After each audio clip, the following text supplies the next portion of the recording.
Dagdagan muli natin mga kapatid ang ating kaalaman sa pamamagitan ng mga panonood sa mga quality content na katulad nito mga tol. Itong papanoorin natin mula kay Random Pinas.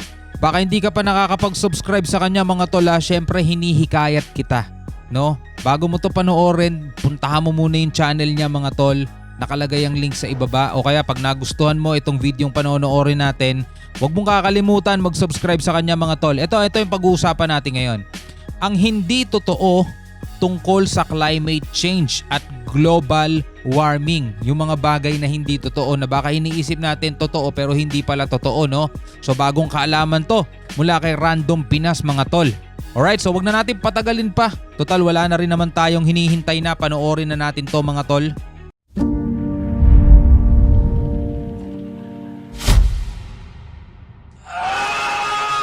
Global warming not true. Ang global warming ay totoo. Nagdudulot ito ng pagtaas ng average surface temperature ng Earth. Hindi lamang ito nagdudulot ng heat waves at tagtuyot. Ito rin ay nagdudulot ng pagbabago sa ating natural climate system. At ang mga pagbabagong ito ay nagre-resulta sa pagdalas ng mga extreme weather events.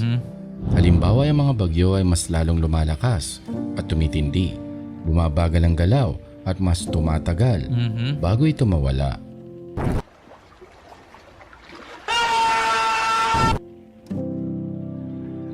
Kailangan ng halaman ng carbon dioxide para mabuhay. Ang mga halaman at kagubatan ay nagtatanggal at nag-i-store ng malaking amount ng carbon dioxide mula sa atmosphere kada taon. Pero ang problema ay kaunting carbon dioxide lamang ang kaya nilang i-absorb.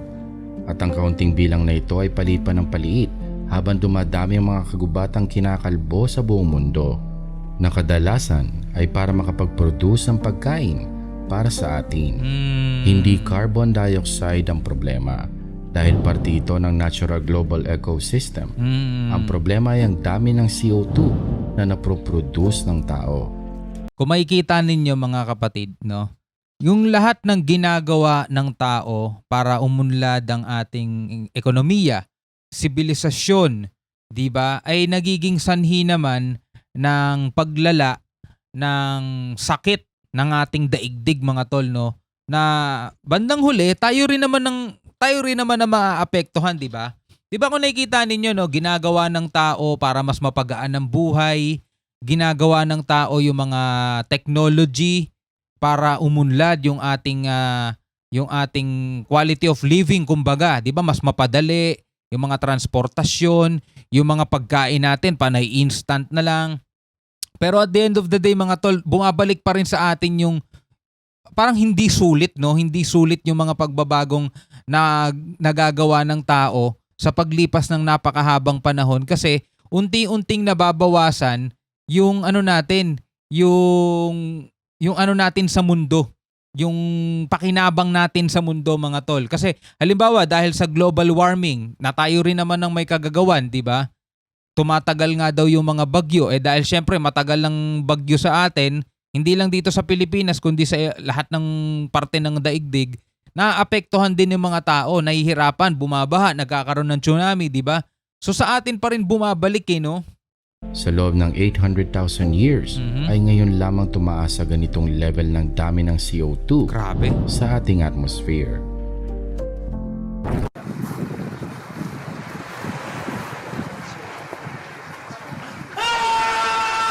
Isang common belief na ang renewable energy ay mahal, pero hindi ito totoo. Ang solar power at ang onshore wind ay ang pinakamurang paraan ng pagproduce ng electricity. Ibig sabihin ay ang energy na napoproduce ng mga ito ay mas mura kaysa sa nuclear, gas at fossil fuels. Ang presyo ng renewables ay mas lalo pang bumababa sa paglipas ng panahon. Gayunpaman, ang mga gobyerno ay patuloy na sinusuportahan ang paggamit ng maduming fossil fuels. Alam na natin dyan mga tol kung anong reason, no? Kung bakit ang gobyerno, actually wala rin naman talaga silang alam kung ano ang nangyayari. Pero dahil nga sa laki ng pumapasok na income ng gobyerno mula sa mga kumpanyang to mga tol, talagang masusuportahan talaga nila yan. 'di ba? Pero kung tutuusin mga tol, 'di ba? Yan halimbawa yung pagdagsa ng napakaraming renewable energy na isang beses mo lang babayaran yan eh. Halimbawa, magpapa-install ka ng ng solar panel sa bubong mo. Medyo may kamahalan siya, pero one time mo lang babayaran 'yun. 'Di ba? Napakalaking tulong na nun. Napakalaking tulong na nun unang-una sa kalikasan at saka sa bulsa mo. Good investment 'yun kung tutuusin mga tol eh. Kasi maraming mga mayayaman yung mga mayayaman kadalasan nakaka-avail nito eh. Nagpapakabit sila ng solar panel sa kanilang bubungan. Minsan sa loob ng isang buwan, yung konsumo nila sa kuryente nagiging half the price na lang mga tol. 'Di ba? Hanggang sa dumating yung panahon, talagang mazizero nila yon. Wala na silang binabayaran monthly. Isang beses sila maglalabas ng pera, oo. Isang beses lang yan, medyo may kalakihan. Kalahating milyon o higit pa yung magagastos nila. Pero in the long run, 'di ba? In the long term mga tol, ang laki ng matitipid nila yung mga binabayad nila monthly sa Meralco o sa mga naniningil ng ng kuryente. Mawawala lahat 'yun mga tol eh, 'di ba? Hindi masuportahan ng gobyerno kasi nga syempre ang laki ng tax na mawawala din mga tol. Napakalaki ng mga kikitain nilang mawawala rin mga tol. 'Di ba? Yung mga windmill na 'yon. 'Di ba? Isang beses mo lang i-install 'yun tapos hangga't humahangin nagpo-produce siya ng kuryente. Hindi katulad sa halimbawa mga negosyo na nagsusunog ng mga fossil fuel, 'di ba? Mga ganong coal. Laki ng mga binabayaran ng mga 'yon.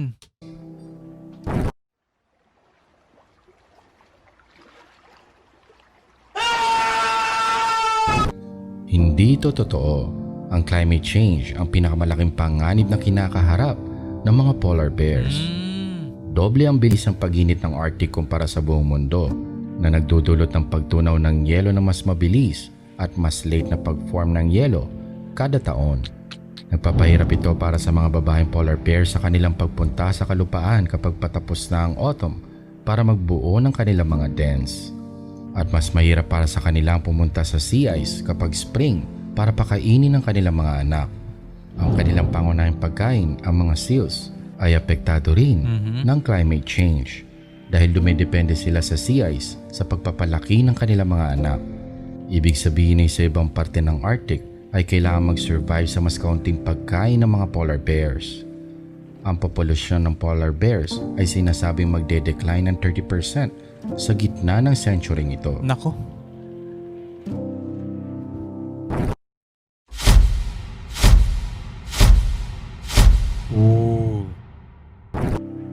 Isa sa pinakamaling paniniwala tungkol sa climate change ay ito ang magiging katapusan ng mundo. Oo. Hindi ito ang tamang pag-iisip sa usaping ito.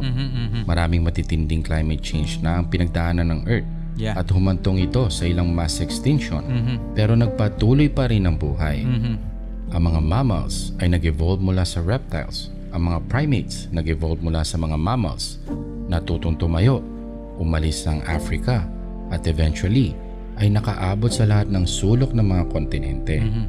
Pero pagkatapos lamang ng higit 100,000 years ng paggagala, nagsimula ang human innovation. 12,000 years ago, tumigil tayo at nagsimula magsaka. Ang simula ng agrikultura ay simula rin ng mga nayon, lungsod, lipunan pamahalaan, simula ng sibilisasyon. Pero bakit inabot ng ganoon katagal bago makontrol ng tao ang kanyang pagkain? Kung titingnan mo ang chart na ito na nagpapakita ng pagbabago ng temperature sa loob ng 100,000 years, ay makikita mo na espesyal ang huling 10,000 taon. Yan ay ang mga panahon kung saan ang klima ay unusually stable. Sa mga panahong iyan, nag-develop ang human society. Ang magandang panahon ay nagpakain ng mas marami pang tao, dumami ang kaalaman, nagsimula ang siyensya. At eventually, ang mga inventors ay nakabuo ng mga machines na siyang nagpalago pa ng ating sibilisasyon. At ang tanging kailangan lang nila ay langis na susunugin. At nakita nila itong nakalibing at nakasiksik sa ilalim ng lupa sa loob ng higit 300 million years. Sa coal deposits na ito, nahukay ng mga tao ang tonelalang carbon na matagal nang nakakulong sa ilalim bago pa man lumabas ang ating species sa mundong ito. At diyan natin sinimulang guluhin ang klimang dahilan ng ating pag-usbong. Ang klimang pundasyon ng ating pagkain at infrastruktura. So eto nga no mga tol, yung climate change ay hindi ito ang tatapos sa mundo. Pero pwedeng tumapo sa mga tao, no? So magkaiba naman 'yun eh. Kasi ang mundo kayang mag-survive kahit wala yung mga tao, mga tol eh. 'Di ba? Kayang-kaya niya mag-survive. Pero ang tao, mga tol, hindi tayo magsusurvive kapag nawala itong mundo. 'Di ba? Magkaiba rin 'yun eh, no? Sa pag-develop ng tao, ng siyensya, ng teknolohiya, 'di ba? Unti-unti dumudumi ang hangin, nauubos yung kagubatan. Pero imagine mo walang mga tao. Naalala ninyo nung nagkaroon ng pandemya, mga tol, bawal lumabas, 'di ba? Syempre walang bumibiyahe, walang mga sasakyan sa kalye. 'Di ba ang ganda nung hangin nun? Kung makikita mo mula sa Metro Manila, matatanaw mo yung bundok sa mga malalayong lugar na hindi mo matatanaw dati dahil sa kapal ng polusyon, sa kapal ng mga usok sa hangin, 'di ba? Pero nung pansamantalang nag-lockdown, bawal lumabas ang tao, ang ganda ng hangin, nakahinga ng mabuti yung mundo natin. Kaya yung climate change natin, mga tol, magkakaroon siguro ng mass extinction pero hindi mawawala ang mundo kasi nga mas lalo pa siyang gaganda mas lalo pa siyang gagaling 'di ba? Pero pag bumalik ulit ang mga tao, ma-develop ulit itong mga to, magsusunog na naman ng langis, magsusunog na naman ng mga coal, magkakaroon na naman ng polusyon na unti-unti rin naman pumapatay sa mundo at sa tao babalik din yun. Kumbaga parang basurang itinapon mo, babalik sa'yo. Parang ganun din, mga tol, no? Sa loob ng 10,000 years, ang variation sa ating temperatura ay nasa 1 degree Celsius lamang. Ngayon, sinasabi ng mga scientists na kung hindi tayo magbabago ng gawain, ay aabot tayo sa dagdag init na 3 degrees Celsius. Ooh. 0.004% ng history ng Earth lamang nabuhay ang tao. Ang buong human history ay nasa 200,000 years. May agrikultura tayo sa loob ng 5% ng oras na yan. May kuryente tayo, 0.07% ng oras na yan. Ang katotohanan sa climate change ay hindi ito bago sa ating planeta. Pero ang sibilisasyon ay bago lamang. At ito pa ang mas bago. Ang populasyon sa huling 100 taon ay lumobo ng 4 na beses na siyang nagpapalaki rin ng bilang ng numero ng mga taong maaaring magdusa sa epekto ng climate change. Tama. Kaya't ang pagpapabagal ng climate change ay hindi tungkol sa pagligtas sa ating planeta. Ito'y tungkol sa atin. Pagligtas sa mga tungkol sa tao. ating kahinaan sa isang level ng climate disruption na hindi pa nararanasan ng human civilization. Huwag kalimutan mag-like at mag-subscribe. Di ba?